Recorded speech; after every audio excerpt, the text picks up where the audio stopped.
13 साल से शादी क्यों गए हमारे। सर मैं कहा जाऊँ, एक मनीष दुबे से कमांडेंट है, उन्हीं साथ उनका अवैध संबंध है। मैंने सर उनको 22 फरवरी को उन्होंने हाथ अपने आवास पे पकड़ लिया था। मेरी नौकरी जाने वाली सर, वो सर इतना सर घोटाला की हुई है, 10-10 लाख रुपए सर लेती है पट्टा करने का, उनके साथ कोई कार्रवाई नहीं हो रही है सर। जिला कमांडेंट होमगार्ड गाजियाबाद में है सर, वो खुद शादीशुदा पहले से है सर वो वही सर, उसी का सर मेरे पत्नी के साथ अवैध संबंध। उसकी पत्नी भी सर बहुत परेशान है, मुझसे संपर्क में आई, कई भैया हम दोनों का परिवार टूट रहा है, किसी तरह सही कर लिया जाए। हमने कहा बहन में पूरी कोशिश। मामला है, आप कह रहे हैं कि जिस लड़की को आपने पढ़ा लिखा करके एसडीएम बनाया वो आपकी जान की प्यासी हो रही है, क्या पूरा मामला? सर इसका सर मेन कारण सर है मनीष दुबे के साथ उनका अवैध संबंध सर, जिसकी जानकारी सर हमें करीब साल भर पहले हुई, लेकिन सर उन्होंने कहा कि दोस्ती है।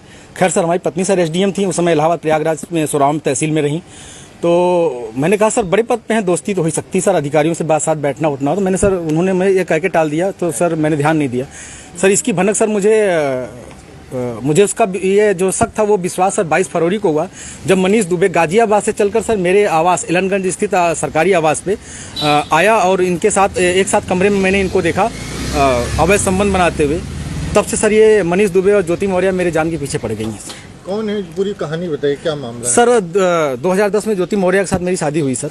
मैं सर पंचायत राज विभाग में सर 2009 में सेलेक्ट हुआ प्रतापगढ़ में सर, वहीं पे नौकरी कर रहा हूँ सर। और 2010 में इनसे 19 नवंबर को मेरी शादी हुई और सर उसके बाद हमारे संबंध बहुत अच्छे रही। इन्होंने कहा मुझे पढ़ना है सर, मैं इनको पढ़ाने के लिए मैं इलाहाबाद लेके आया और इलाहाबाद में सर द काउंसिल कोचिंग है, वहाँ पे इलाहाबाद की सबसे अच्छी कोचिंग थी। मैंने वहाँ पे किसी तरह सर पिताजी के सहयोग से, भाइयों के सहयोग से और यहाँ तक कि मैंने अपने डीपीआरओ साहब के सहयोग से पैसा उधार लेके इनको कोचिंग कराया और सर ये मेहनत भी की सर और सक्सेस भी हुई। 2015 में ये सर एसडीएम पद पे चयन हुई, 16वीं रैंक इनकी आई। सर बहुत ही खुशी का माहौल हुआ कि हम एक छोटे पद पे रहते हुए अपनी पत्नी को इतना आगे ले गए, वो भी बहुत खुश थी, पूरा परिवार खुश था। और सर 2015 में ही मेरी सर भगवान की दया से मुझे इतनी खुशी मिली कि मेरी 2 जुड़वा बिटिया भी हुई और जिनका नाम हंसी खुशी मैंने रखा, क्योंकि उस समय खुशी का माहौल चल रहा था सर। और सर बहुत अच्छा चल रहा था, लेकिन सर 2020 में ये मनीष दुबे जो जिला कमांडेंट होमगार्ड है उसकी एंट्री होती है हम दोनों पति पत्नी के बीच में। और सर घर इतनी तबाही पे पहुंच चुका है कि घर तो टूट ही रहा है, बच्चे तो दूर हो ही रहे हैं, पत्नी दूर हो ही रही है सर। यहाँ तक कि मैं मुकदमा भी मेरे ऊपर हो गया है और मेरी मौत की साजिश भी रची जा रही है। क्या धमकी, आपको कोई धमकी दी उन्होंने? हाँ सर, उन्होंने फ़ोन पे सर अभी 1 हफ्ते पहले फ़ोन पे सर उन्होंने हमारे गांव के किसी लड़के से बात की, तो उसने मुझे कॉन्फ्रेंस किया, तो उन्होंने उस पर कहा कि तो जो तुम काम कर रहे हो, जो ये जांचें करा रहे हो या करा रहे हो, इसके कारण तुम्हारी जल्दी से तुम मर जाओगे। हमने कहा ठीक है आप मरवा दीजिए, तो मैं नहीं मरवा रही हूँ, जो करवा रहे हो इसके कारण मारे जाओगे।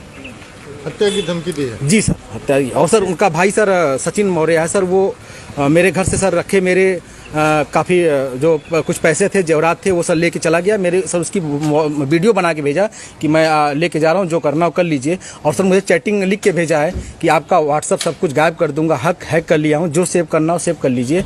और सर उसने क्या किया कि मेरी सिम भी अपने पास रख लिया है, रख के यूज कर रहा है। मेरा बैंक अकाउंट है उसमें जुड़ा हुआ है सब कुछ, लेकिन सर वो मेरी जान पे सब लोग तुले हुए हैं सर। क्या वो आपसे तलाक मांग रही है? हाँ सर, उन्होंने मुझसे ऑडियो के माध्यम से कहा है, मुझे अभी तक कुछ ऐसा नोटिस तो नहीं मिला है, लेकिन सर उन्होंने कहा है कि तलाक प्यार से दे दीजिए, बवाल मत करिए, नहीं तो मैं आपको बर्बाद कर दूंगी। आपके डीपीआरओ से बात हो गई है, आपको बर्खास्त करा दूंगी, न नौकरी करने दूंगी न जीने दूंगी। आपने इसकी शिकायत कहाँ? सर इसकी शिकायत मैंने सर्वप्रथम सर उसी दिन धूमनगंज एसएचओ साहब से की। उन्होंने मुझे राजरूपुर पुलिस चौकी भेजा, मैं राजरूपुर पुलिस चौकी पे आवेदन दिया, लेकिन सर कोई सुनवाई नहीं हुई। फिर सर उसके बाद मैंने ये 25 अप्रैल की बात है, फिर मैंने 27 अप्रैल को सर उनको ये रजिस्ट्री के माध्यम से सर उनको भेजा, कमिश्नर साहब को भेजा, डीएम साहब खत्री साहब के यहाँ मैं खुद स्वयं उपस्थित हुआ हूँ। उनसे मैंने बात की कि सर आपके एसडीएम साहब हैं, ऐसा कर रही हैं, तो उन्होंने कहा ठीक है मैं कार्रवाई करवाता हूँ। फिर मैं कमिश्नर साहब के यहाँ गया, कमिश्नर साहब को दिया, पुलिस कमिश्नर साहब के यहाँ उपस्थित हुआ, उनको दिया।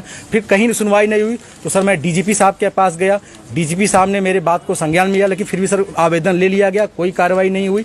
उसके बाद सर मैं DG home guard BK Maurya sir के पास गया, उनके यहाँ से मुझे सर कुछ उम्मीद की लौ दिखाई दी, क्योंकि उन्होंने मेरे आवेदन को तुरंत संज्ञान में लिया और टीम गठित कर दी है। डीआईजी इलाहाबाद उसकी जांच कर रहे हैं। मुझे सर कुछ उम्मीद लग रही है कि मुझे कहीं न कहीं हो सकता है न्याय मिले और मेरी जान